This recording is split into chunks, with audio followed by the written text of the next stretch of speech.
Halo sobat semuanya, kembali lagi bersama saya Raja Dogor Film. Bagaimana kabar kalian semua? Yang pastinya sehat bukan? Oh ya, kali ini kita akan membahas alur cerita film Alpa, yang dimana seorang pria kelahiran dari suku primitif hidup berdampingan dengan seekor serigala di pegunungan dan di dinginnya salju.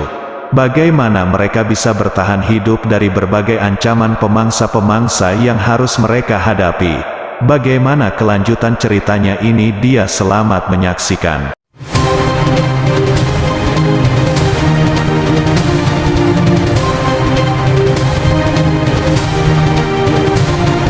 Di Eropa 20.000 tahun yang lalu, ada sekelompok kecil pemburu pengumpul yang sedang bersiap melakukan ekspedisi pemburuan untuk persediaan makanan di musim dingin yang akan datang. Di dalam suku itu, ada sebuah tradisi yang mana anak laki-laki yang mulai dewasa harus mengikuti uji kelayakan agar bisa ikut berburu bersama anggota laki-laki dewasa yang lainnya. Dalam scene, terlihat ada dua orang tertua, yaitu Tau, seorang kepala suku, dan Sigma yang merupakan wakilnya. Mereka sedang menilai hasil pembuatan ujung tombak sebagai syarat kelayakan untuk mengikuti pemburuan. Salah satu pesertanya adalah anak dari Tau yang bernama Keda. Dalam ujian tersebut, hanya dua orang saja yang lolos, yaitu Keda dan temannya Kappa. Pada malam hari, sebelum kaum laki-laki melakukan pemburuan, seluruh anggota suku mengadakan sebuah ritual peresmian bagi anggota pemburu baru. Di malam hari, ketika Tau dan istrinya ingin tidur, istrinya sangat mengkhawatirkan anaknya, karena ia rasa Keda belum siap melakukan pemburuan. Ia berkata bahwa Keda berburu dengan hatinya dan bukan dengan tombaknya. Hari pun mulai berganti pagi. Anggota suku siap melepaskan kaum laki-laki untuk pergi berburu. Lalu mereka pun memulai perjalanan tersebut. Di dalam perjalanan, Keda melihat anggota suku pemburu lainnya. Namun mereka adalah temannya Tau dari suku lain. Mereka pun melakukan pemburuan bersama.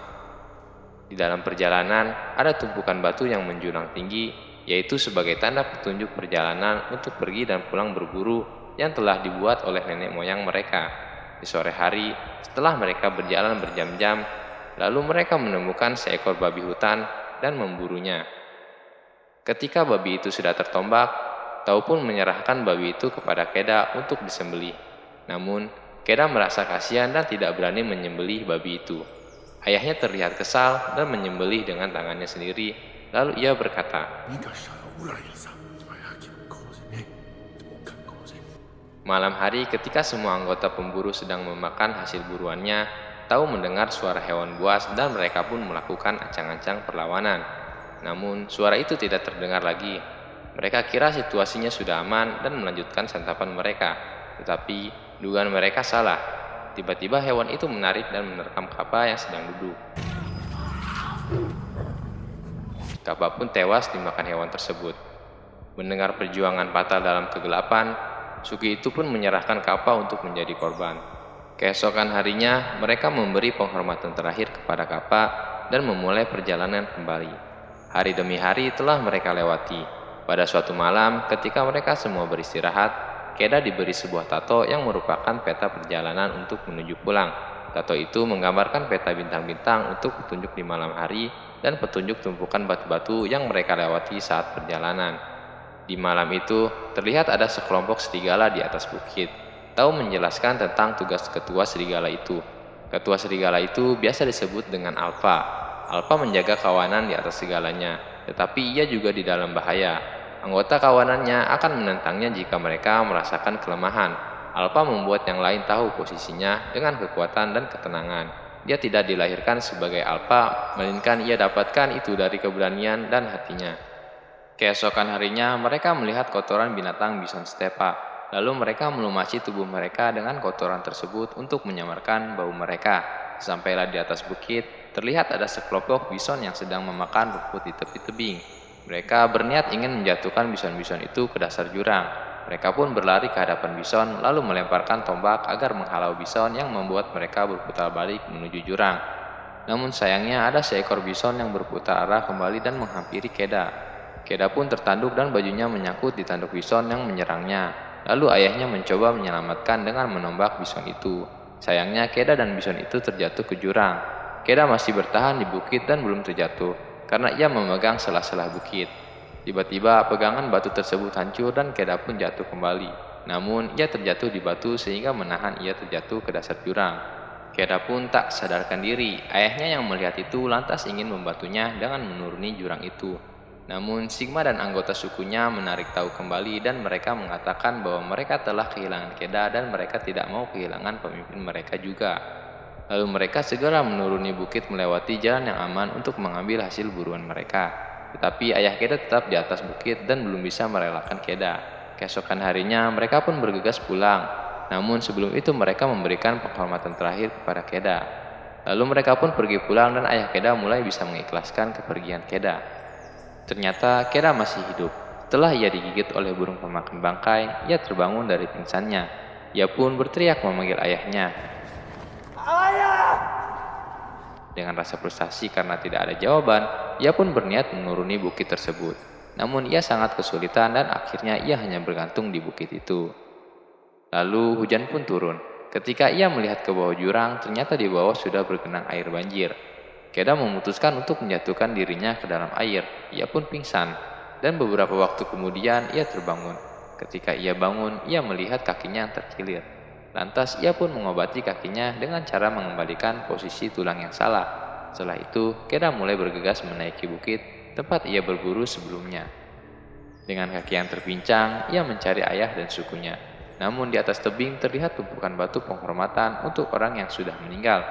Ia terlihat sedih dan menendangi batu itu. Tiba-tiba ia mendengar suara serigala yang mengaum. Lantas ia pun lari untuk menjauh dari serigala. Hari pun sudah malam, lalu ia memutuskan tidur di atas pohon agar tetap aman dari ancaman binatang buas. Ketika pagi hari, saat Keda mencari makan dan minum, ada sekelompok serigala yang datang mendekatinya. Ia pun berlari menuju pohon tempat ia tidur semalam untuk melindungi diri.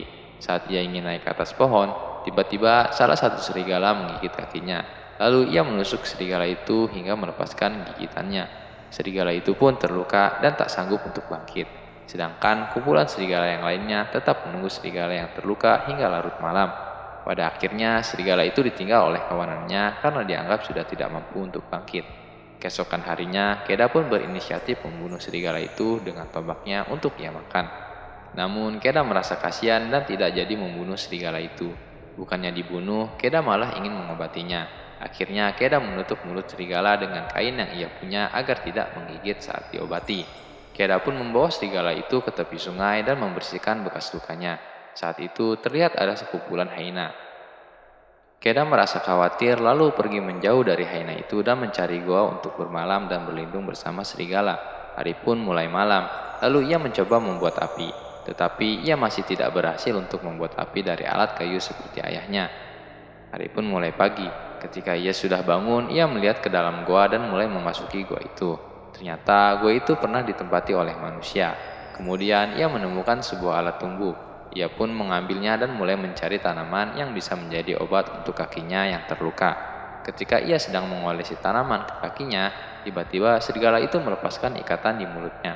Keda yang melihat itu lalu mencoba memberi air kepada serigala. Serigala itu terlihat agresif namun tidak sampai melukai Keda dan malah meminum air yang Keda berikan kepadanya.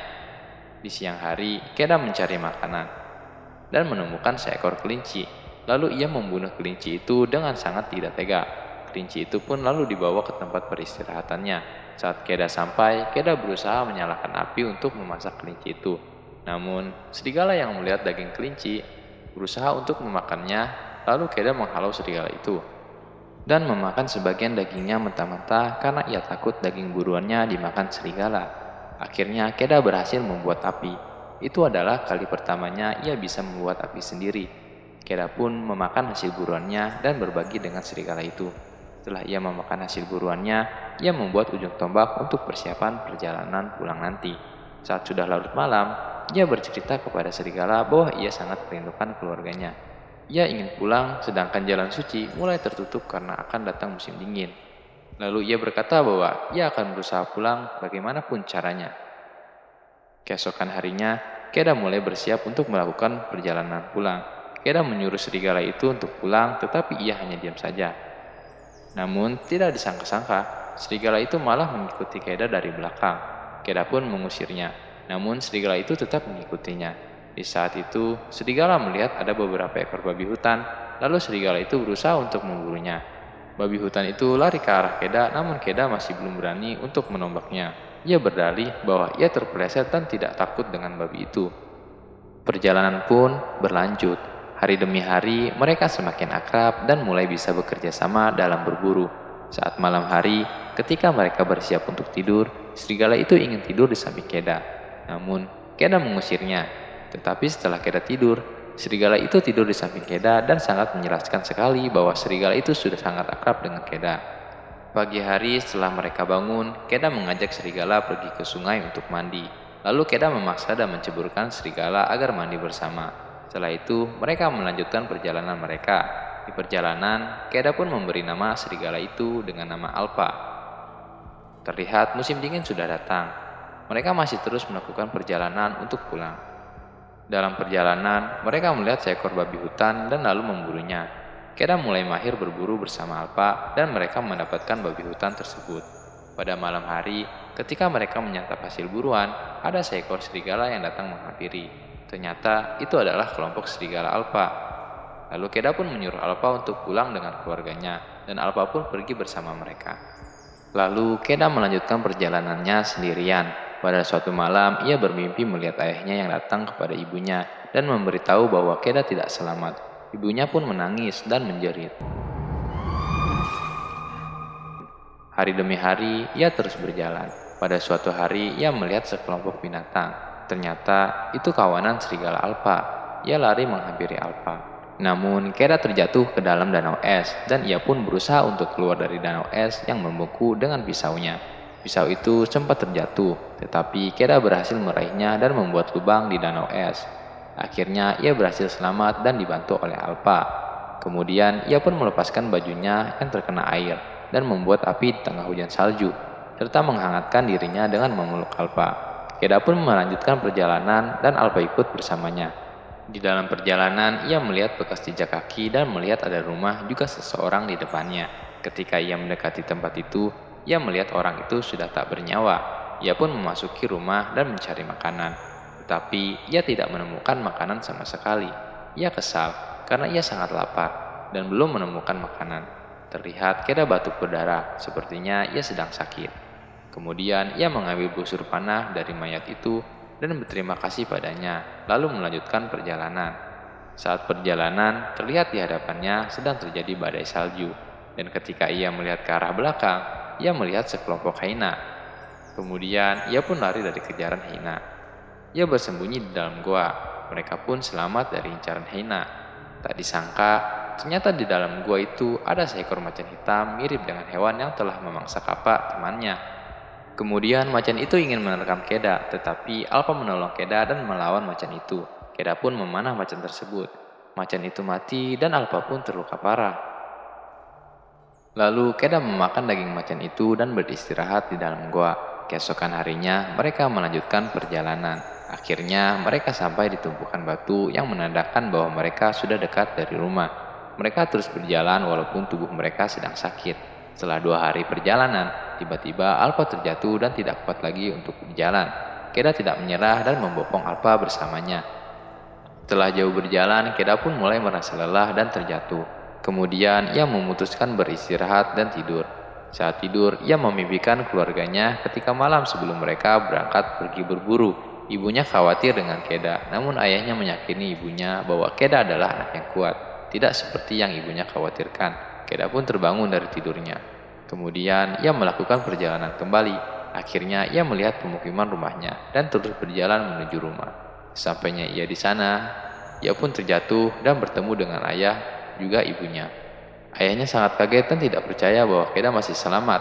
Lalu Keda meminta ayahnya untuk menolong Alpa yang sedang sakit. Keda dan Alpa pun dibawa ke ruangan dan dihangatkan dengan api unggun. Saat itu, ibu tertua di dalam suku melihat Alpa melahirkan anak-anaknya dan mereka pun diterima menjadi anggota suku. Shin pun berganti melihatkan Keda dan Alpa yang sudah sembuh dari sakit. Di situ terlihat juga ada 4 ekor anak serigala yang merupakan anak Alpa. Setelah kejadian itu, suku Keda pun mulai bersahabat dengan serigala dan membawa mereka saat berburu makanan. Cerita pun tamat.